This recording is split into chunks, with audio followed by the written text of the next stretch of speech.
Good evening, I'm Fana Shea and you're watching AWANI Tonight. Prime Minister Datuk Seri Anwar Ibrahim says he will not take any action against members of his cabinet who are facing court charges before a decision is made in court. He also ordered enforcement authorities to leave no stone unturned when investigating corruption, even among his party members.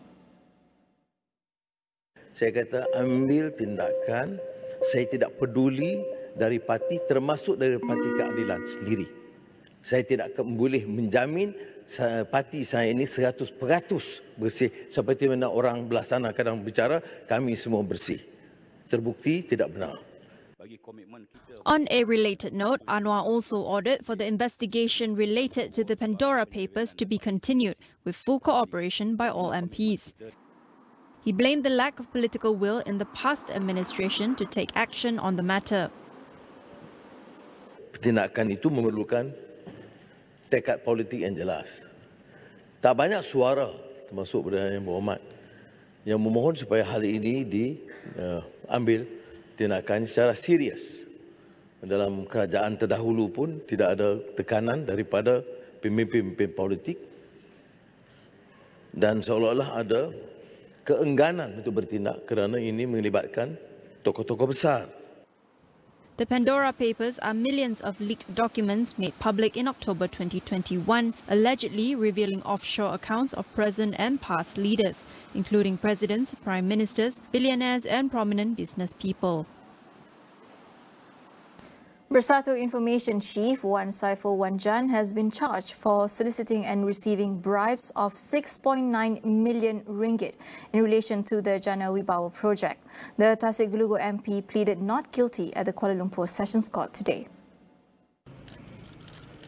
Wan Saiful was also charged for soliciting 232 million ringgit worth of bribes concerning the program.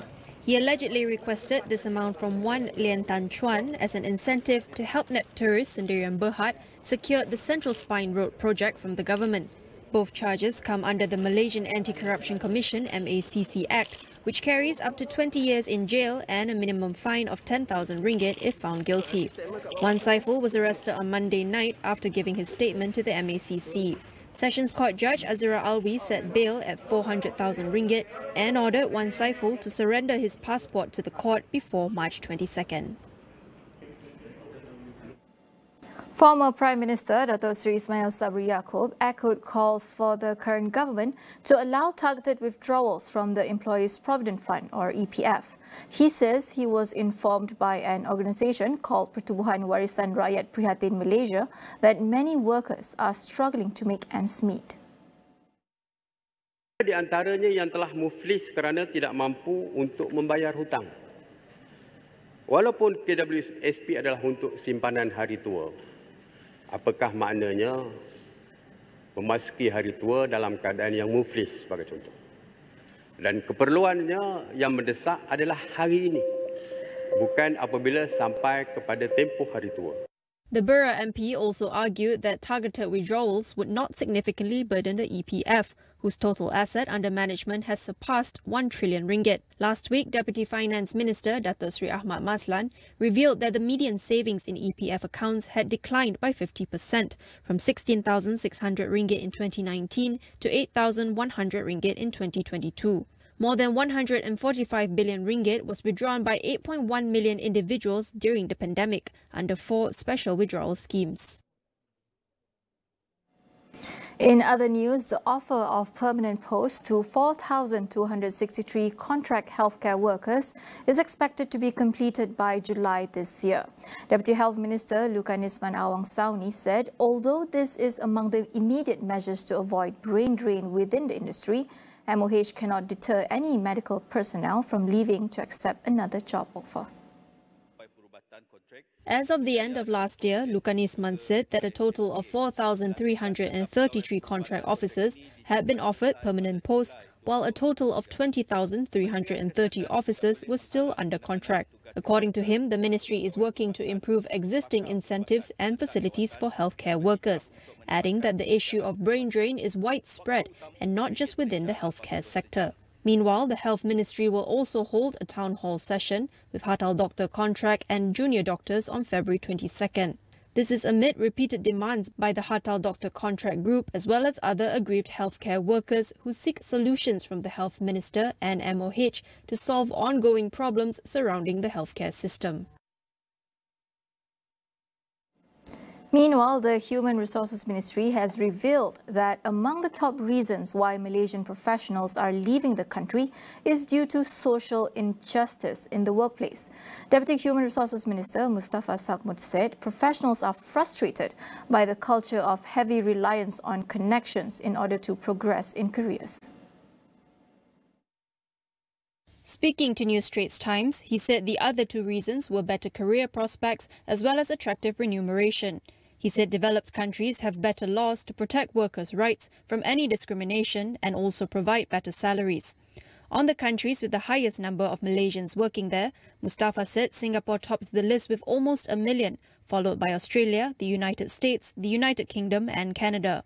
He said most were in professional sectors such as the oil and gas, power, financial services and sales industries.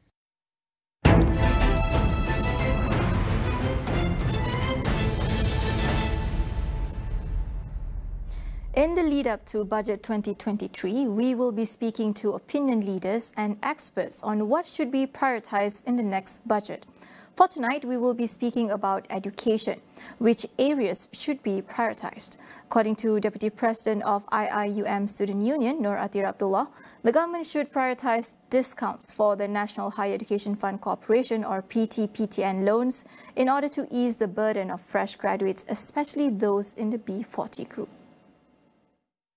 It's rather the matter of priority of the government. If we are prioritizing the economy, yes, we should see on what part we want to tolerate. But if the government is prioritizing the access to education and also improving the future of the country, I rather think that we should focus on the education system and what are the platform and opportunities that we give to the students.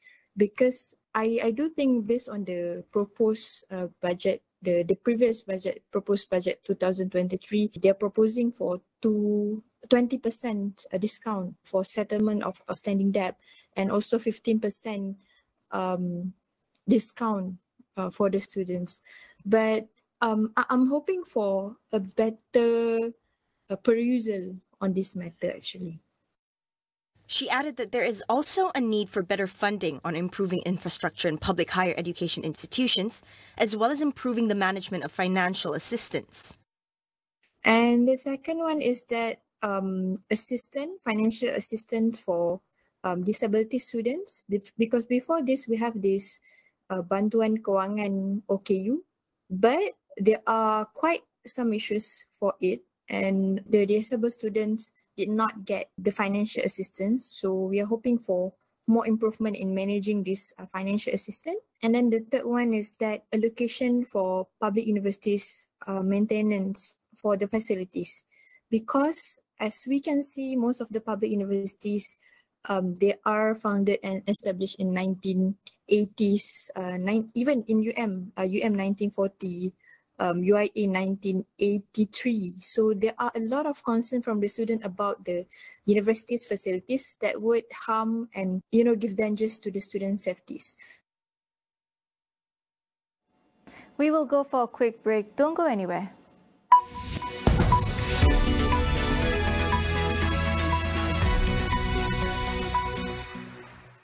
New Catador Fondant au Beurre and Cafe Latte Brownie with Australian almonds in rich butter fudge ice cream and Italian chocolate pieces in Cafe Latte ice cream, bringing unforgettable and elevated moments at home. Now available in 2 new flavors.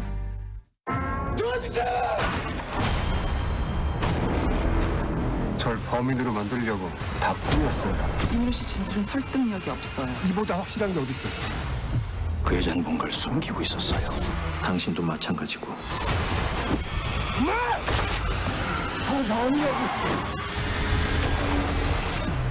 이민호 씨, 고통 없는 구원은 없어요. Confession, sewa dan stream on demand atau sila ke saluran 480.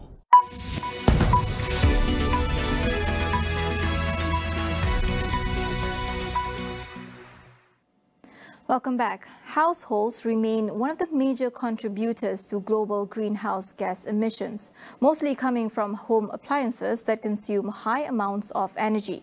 Dato' Hamzah Hussein, CEO of the Sustainable Energy Development Authority, SEDA, Malaysia, discusses how to promote energy efficiency among the public.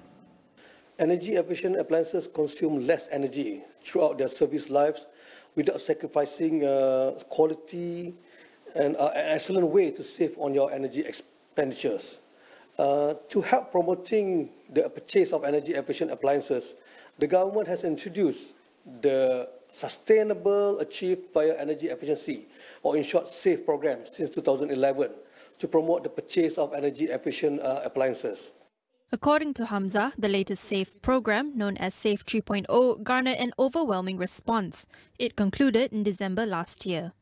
More than RM35 million worth of e-rebates have been successfully redeemed, benefiting, I think, more than 180,000 households. This has contributed in reducing 76,000 tons of carbon dioxide. SEDA Malaysia will continuously promote the public to purchase and use of energy-efficient appliances, especially with 4 or 5-star labels that are readily available in the market. On to the international front, Russian President Vladimir Putin has vowed to continue his country's year-long war in Ukraine in his State of the Nation address. He also accused the West for starting the war and escalating it, adding that Russia's existence was at stake. According to Putin, Russia had wanted to solve the conflict with Ukraine peacefully, but that Western countries had prepared a different scenario behind its back. He also promised a special fund for families for those who died while serving in the war. Putin's speech, postponed from December, comes ahead of the first anniversary of Russia's invasion of Ukraine on Friday. Russia has sustained major losses in the war, but is expected to launch a new offensive during spring. US President Joe Biden, who visited Kiev on Monday and vowed to back Ukraine for as long as it takes, is also expected to give a speech later in Poland. 6 people were killed in the latest earthquake to strike the border region of Turkey and Syria, 2 weeks after the first one that left over 47,000 dead. The 6.4 magnitude tremor struck near the Turkish city of Antakya and was felt in Syria, Lebanon and Egypt. It was followed by a 5.8 aftershock 3 minutes later and 31 subsequent aftershocks that were less severe. Another 300 people were injured, 18 of which were seriously hurt and sent to the hospital. The death toll is expected to be relatively low this time as the earthquake struck an area where many had already fled after the initial quakes. Rescue operations had recently wound down in all but 2 areas, with hopes of finding people alive fading. In Syria, some 470 people are said to have visited hospitals after the fresh quakes. Meanwhile, Turkish President Recep Tayyip Erdogan has said construction work on nearly 200,000 apartments in 11 provinces would begin next month.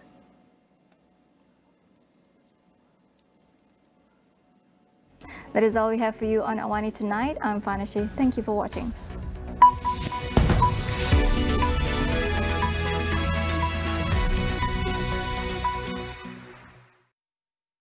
Mata said calls to outright shut Malaysian borders to travellers from China is irresponsible. The government has no plans to fix air ticket prices as it could negatively affect passengers. Employers with less than 5 employees will only have to start paying the minimum wage from July 2023.